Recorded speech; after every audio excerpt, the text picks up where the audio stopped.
तो नमस्कार, आप सभी लोग का स्वागत है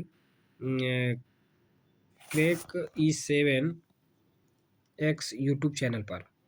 आज हम बीपीएससी के पूर्वावलोकन जो घटना चक्र का पूर्वावलोकन है उसका जीव विज्ञान का जो पाठ है उसको देखेंगे। पहला देखिए इसमें क्या कह रहा है, थोड़ा सा इसको हम जूम कर लेते हैं, ध्यान दीजिएगा। 1 मिनट सर, जूम नहीं होगा क्या है? हाँ, नहीं होगा, कोई बात नहीं, इसको हम ऐसे देख लेते हैं। कह रहा है कि पुस्तक दी ऑरिजिन ऑफ स्पीशीज किसने लिखी है?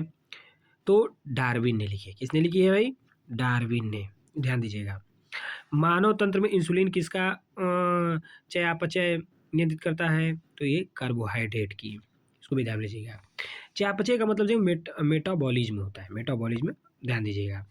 इंसुलिन अग्नाशय से अंतःस्रावी होता है। यह हार्मोन है जो ग्लूकोज समस्थापन के नियमन में मुख्य भूमिका निभाता है।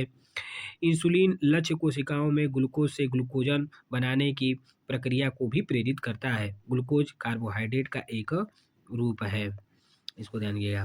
निम्नलिखित में से एंटीबायोटिक क्या है? एंटीबायोटिक आप देख रहे हैं इनमें से कोई नहीं है, बट होता क्या है भाई, इसको भी ध्यान दीजिए। पेनिसिलिन या सल्फाडाइजिन और एंटीबायोटिक है। जो एंटीबायोटिक का उपयोग बैक्टीरिया जनित रोगों के उपचारों के लिए किया जाता है। अतः स्पष्ट है कि इसमें से कोई नहीं हो सकता है। तो इसमें आप देख लें तो इसमें से कोई नहीं हो जाएगा। उसके बाद कह रहा है निम्न में से कौन सा मुख्य कार्बोहाइड्रेट है? तो मुख्य कार्बोहाइड्रेट किसे है? चावल में पाया जाता है। इसमें पाया जाता है चावल में।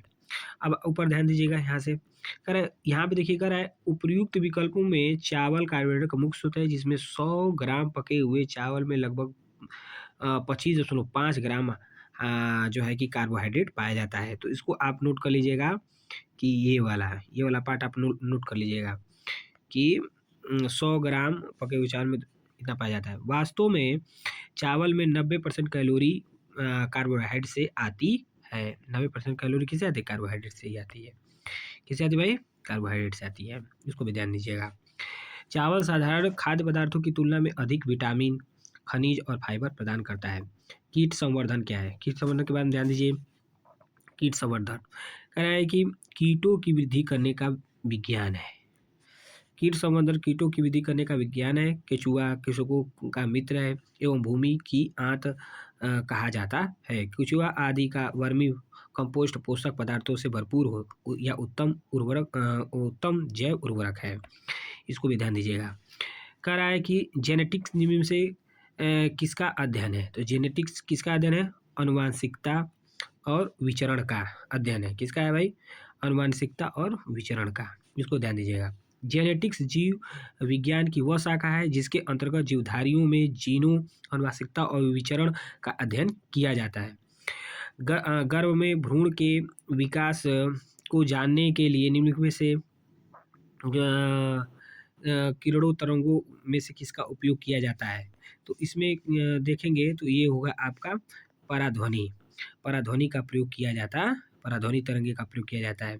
गर्भ है अगर किसी महिला को, तो उसमें अगर जांच किया जाता है तो किसमें? पराध्वनि तरंगों के माध्यम से उसका जांच किया जाता है। जैसे यहाँ पे आप लिखा है कि गर्भ में भ्रूण के विकास को जानने के लिए अल्ट्रासाउंड तकनीकी के तहत पराध्वनि तरंगों का प्रयोग किया जाता है। अब पराध्वनि के बारे में समझ लीजिए।